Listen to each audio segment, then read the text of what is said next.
Most of us can think of someone who's made a difference in our lives.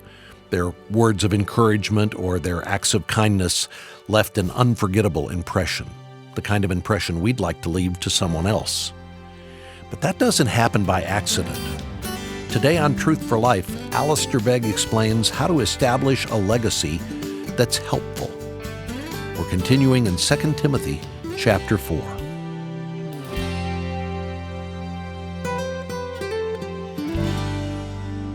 What if they wrote our epitaph tonight? What if we were in tomorrow morning's Plain Dealer, in the obits? And you're not going to waste a lot of money on those things. I told my wife that. Don't get my photograph and stuff in there. Just get a line and a half, just something, you know. Like the lady whose husband died, and she phoned up the newspaper. She didn't want to spend a lot of money on it. I think she was Scottish. She said, my husband died, I need to put it in the newspaper. So the fellow says, well, what do you want to put? She said, put Hamish died. So the guy says, well, you know, there's a minimum number of words. I mean, you don't want to put more than that? She thought about it for a moment. She said, well, put Hamish died, Volvo for sale.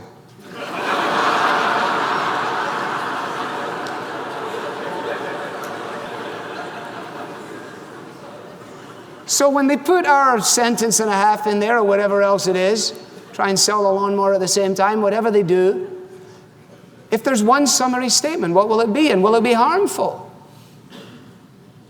Or will it be helpful? Come to the helpful side with me and I'll go through this quickly. Helpful.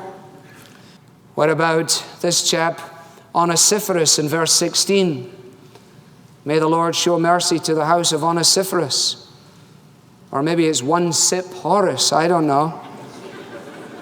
Maybe it's a guy called Horace, and they said, would you like a drink? And he said, just one sip. And ever after, he was known as One Sip Horace. Now, please don't send me letters about this. Cut me a bit of slack. All the wires are not joined up this morning. Say they weren't joined up the last time we heard you either, but what was your excuse then? But look at this guy, Onesiphorus. He often refreshed me, wasn't ashamed of me, searched hard for me, and helped me in all kinds of ways. What a legacy. Often refreshed me, wasn't ashamed of me, searched hard for me, and helped me in all kinds of ways. I like that, don't you? What about Timothy himself, to whom the letter is written? When Paul writes to the Philippians in 2:20, he says of Timothy, I have no one else like him who takes a genuine interest in your welfare. He's my main man, he says. That's him. When I think of him, that's his legacy. Go back into chapter 4 and look at what we're told of Luke. In contrast to the desertion of Demas, we have the loyalty of Luke in verse 11. There's no indication here that Luke was a great evangelist or a wonderful Bible teacher. Indeed, the whole inference is that he was none of that, but that he was marked by fidelity, by loyalty, by integrity, by humility, and he had lived his life over the long haul. You see, long after people have forgotten eloquence, and long after they have ceased to read whatever cleverness any of us may have been able to commit to the printed page, long after cleverness and eloquence are gone, human kindness will live on in the lives of people. People remember kindness. And my sister will bear this out. But when our mother died, and all the people sent the notes, you know, with Isaiah 40 on it, and Isaiah 26:3, and Philippians 4, and John 14, 1-6, all of which was very, very helpful. I don't think any of us remember any of the notes or anything about them. I'll tell you what we do remember. We do remember the lady from round the corner who kept coming back with another pile of freshly completed laundry. And when I think of her, what a legacy. Don't fall into this trap of thinking, you know, the key to success in the Christian life is being a teacher, is being a front person, is being a notorious person. Just think about your body. Think about your renal function. Think about your neurological function. Think about the double circulatory system of the heart. How much of that is out for public display? None. How vital is it? Crucial. And all the stuff we fiddle with this morning before we came here is irrelevant in comparison to those hidden functions. Oh, thank God for the hidden heroes of the church. The Lukes. We walked down the street in Keswick, Steve Brady and I, another speaker and a friend over the last, since 1972. And a man stopped us in the street, a small man, and he said he wanted to thank us for the things that we'd shared from the Scriptures. And we thanked him, and we were humbled by his interest. And we asked him what he was doing and why he was there. And he said, you know, I've been a Baptist minister for the last 30 years. Who knows him? God knows him. Who knows his work? Well, his congregation and God. And when we walked away, I said to Steve, doesn't that give you a bit of a chill? He said, what do you mean? I said, simply this. You know when it says in the Bible, the first will be last and the last will be first? I said, I get a distinct feeling that those of us who have been given positions of notoriety, limited though they may be, when the final reckoning is squared away in heaven, it's going to be guys like that who'll be up the front of the line, and guys like you and me, Brady, who'll be hanging on the back of the bus. Steve said, you know, I think you're right. Now, our time is gone. I need to come just to the final thought, but you'll notice that Mark is there and he's helpful, and Tychicus is there and he's helpful, and the crowd is there at the end between verse 19 and 21. Priscilla and Aquila and Onesiphorus and Erastus and Trophimus and Eubulus and Pudens. Love the name Pudens, don't you? Whether that was a guy that was really fond of dessert or not, I do not know. But nevertheless, he's there. Might have been a lady called Pudens. It's a great name, Pudens. You can tell I've really done a lot of in-depth study on this, can't you? Yeah, so I'm really digging deep into the material. Well, there we have some with a harmful legacy, some with a helpful legacy. The question is, what about you and me? And with this, I draw it to a close. How are we going to establish this? Number one, determined to live so as to be missed. Determined to live so as to be missed. But to be missed for the right things. To be missed for the right things. Don't let's be missed at meetings because the meetings go so well without us. People are going, that was a great meeting tonight. Seemed to go very smoothly. I don't know what the difference was. Oh, yes, I do. He wasn't here. She wasn't here. You don't want to have people look up cantankerous in the dictionary and your face comes up beside it. Be missed. Live as to be missed. Be missed for kind words, for good deeds, for short notes, for quick telephone calls, for good laughs. Be remembered for humor, happiness. Doeth good like a medicine. Fill your portfolio with this stuff. Who the world cares about the size of the house, the cubic capacity of the engine of the car, the stock options, glory all knows whatnot, all of that's going in a garage sale. But what will live on in the minds of our kids and our grandkids? Their kind words, good deeds, short notes, quick calls, good laughs. Don't be seduced into putting all of your treasure in the wrong place. And pass to your children a treasure trove, which is harmful, not helpful. Secondly, do not underestimate the impact of a solitary life lived to God's glory. A solitary life lived to God's glory. Don't let the evil one come and say to you, well, nobody really knows you and you're not really significant and what you're doing and where you're going is largely irrelevant and nobody really cares and so on. Hey, tell old smutty face to go back where he belongs. And say with the words of the Anglican bishop, as I do regularly, well, Lord, I may not be very much, but I am one. And I can't do everything, but I can do something. And what I can do, I ought to do. And what I ought to do, I will do.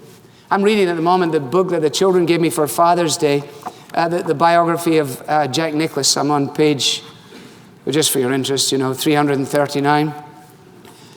And There's a wonderful statement in here concerning Barbara Nicholas, whom I met just once at St. Andrew's golf course, and she seemed a nice lady that day too.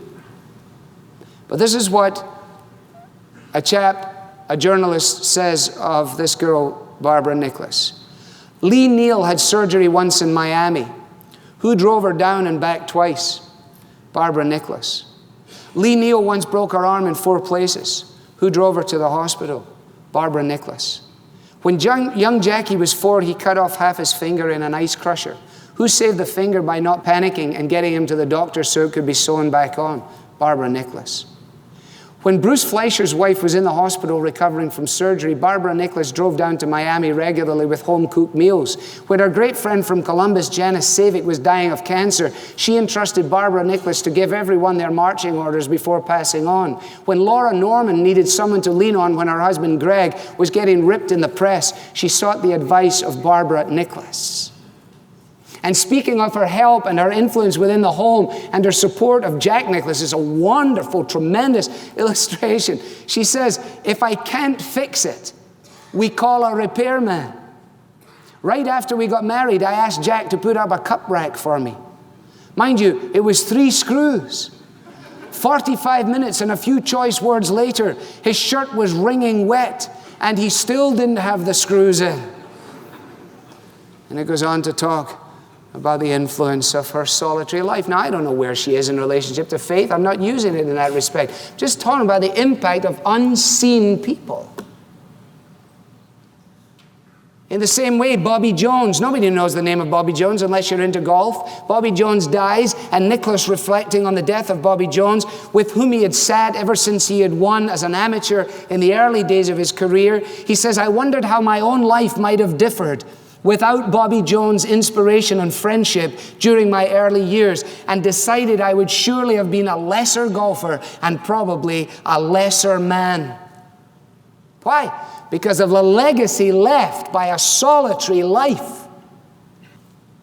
Determined to live so as to be missed. Don't underestimate the impact of a solitary life. Live to God's glory particularly. Penultimately, if you're going to be remembered as one of the crowd, make sure it's the right crowd. Say, well, I don't think my name will be isolated from the group. That's okay. But make sure it's in the right group. Make sure it's not in verse 16. No one came to my support. Make sure it's in verses 19 to 21 with Linus and Claudia and Puddins and the rest. And finally, in prospect of leaving a legacy, determine that with God's help you will seize the day, because we never know when we've just made our final deposit into the legacy that we're leaving behind. Can I tell you just one final story, because it's all again in this confluence of these past few days. I spoke at a conference for missionary candidates and missionaries with the Overseas Missionary Fellowship. It took place in Pitlochry in Scotland. And the folks who were there were a fairly high-level group of individuals in the sense that they were well-educated. Many of them were medics, and quite a number of them were theological students. And they asked me to speak on mission in the last days. And I, in my foolhardiness and youthfulness, determined that what I would do is I would expound 2 Peter, which has 3 chapters, and there were 3 talks. So I figured I'll do 1 chapter at a time. The first of which was to begin around 9:30 on the Friday evening, after everyone had worked or studied for a full day, dragged themselves to Pitlochry, had a meal, and then sat down in rows and waited for this fellow to stand up behind the box.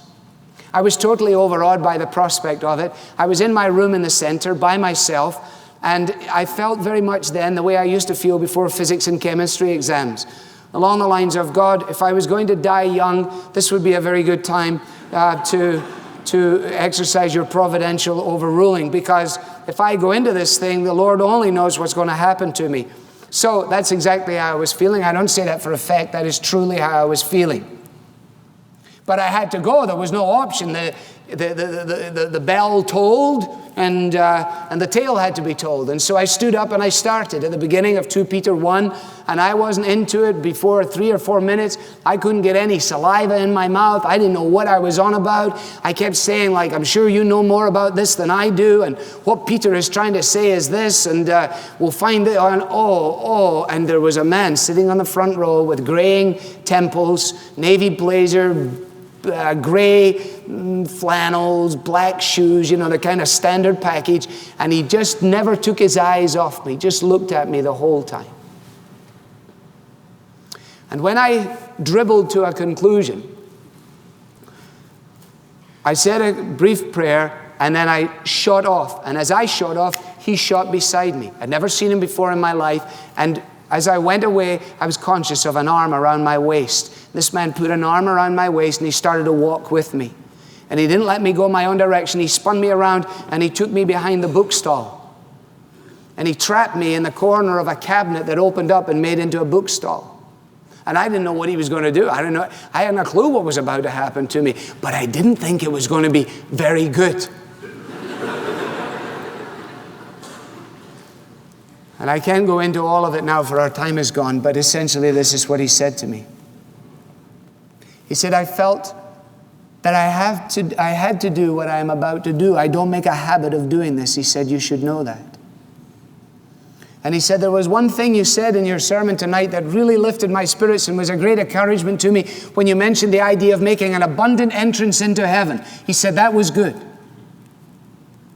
He said, but that was about all that was good. Let me tell you this.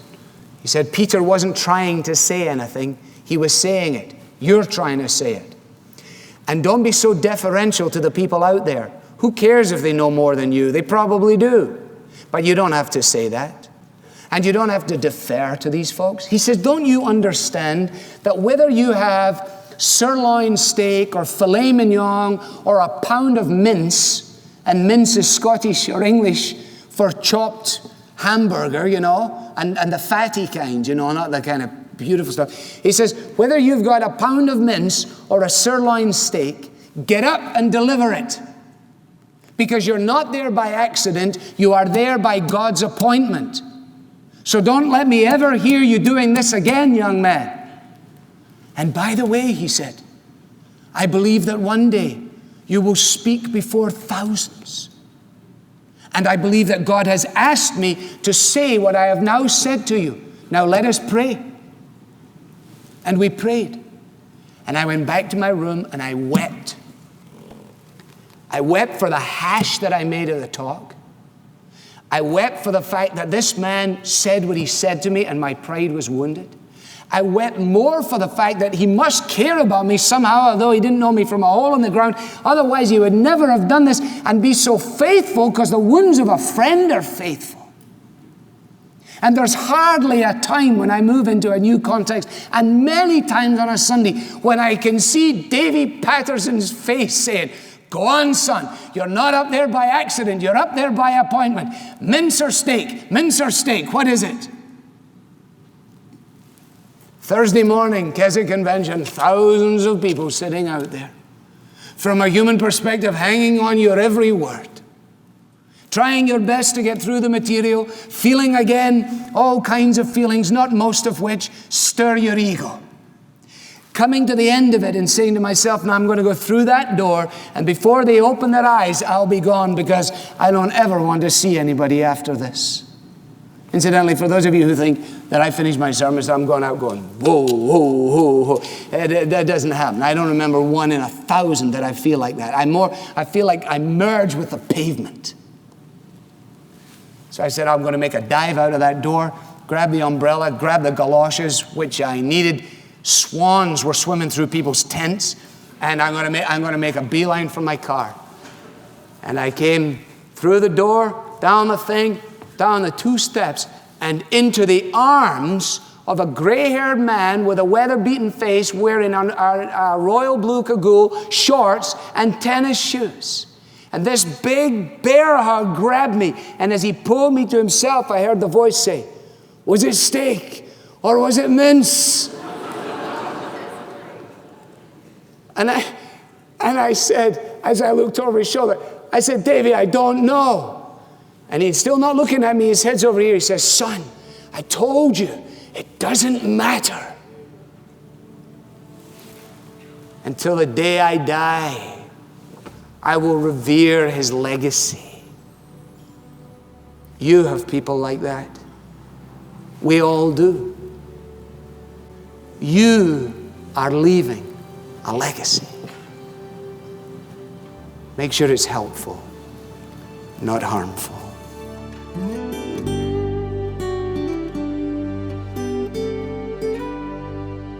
Alistair Begg encouraging us to leave a legacy that will be helpful. This is Truth for Life. Alistair returns in just a minute to close today's program with prayer, so please keep listening. Today's study is part 3 of a message titled, What is Your Legacy? From a series called More Jars of Clay. If you missed any portion of this message, or if you'd like to catch up on other sermons in this series, let me remind you, you can access all of Alistair's teaching for free on our website or through our mobile app. We often get letters and emails from people all around the world who write to us to tell us how grateful they are for the free resources we make available. But that thanks doesn't belong to us. It belongs to our truth partners, people who give a set amount each month to cover the cost of producing and distributing Alistair's teaching. So today I want to ask you to consider joining this essential team. When you become a monthly truth partner, you give Truth for Life to people in countless places all around the globe, listeners who access these life-changing messages at no cost. As a truth partner, your giving truly makes a difference in someone else's life. And when you sign up today, we want to send you a book that I've been mentioning this week. It's one that we think will become a favorite for the children in your life. The book is called The God Contest, and it tells the story of God's prophet Elijah as he squared off against the prophets of the false god Baal. Elijah challenges these false prophets to a contest to determine who is the one true God. But the book doesn't end with that story. It takes us forward to Jesus and his ultimate victory over sin and death. This hardback book is colorfully illustrated and will leave you in awe of God's power, cheering for Team Jesus. It's a message that every parent or grandparent wants to pass on to their children or grandchildren. Time is running out for you to request your copy of the God Contest, so you can do it today when you sign up to become a monthly Truth Partner or when you give a one-time donation. Find out more when you visit our website, truthforlife.org/donate, or call us at 888-588-7884. Now let's join Alistair for a closing prayer. God, out of all of the abundance of these words, we pray that we might hear your voice, that your word might fill us, that your love might constrain us. Forgive us for the times when by our attitudes and our actions we've painted real ugly stuff on the canvas of our lives. And thank you that you, the master artist, are able to take the brush in your hand and not only do touch-up that is superficial, but transform the portrait. Oh God, we need this. Help us then so to live that the legacy may linger, that the fragrance may be sweet, that our lives, whether short or long, will count for you rather than against you, and that our children and our children's children might arise and call you blessed. For Jesus' sake we ask it. Amen. I'm Bob Lepine. We hope you enjoy your weekend and you're encouraged as you spend time worshiping with your local church. Join us again Monday as Alistair addresses a lie of the devil that too many people believe. The Bible teaching of Alistair Begg is furnished by Truth for Life, where the learning is for living.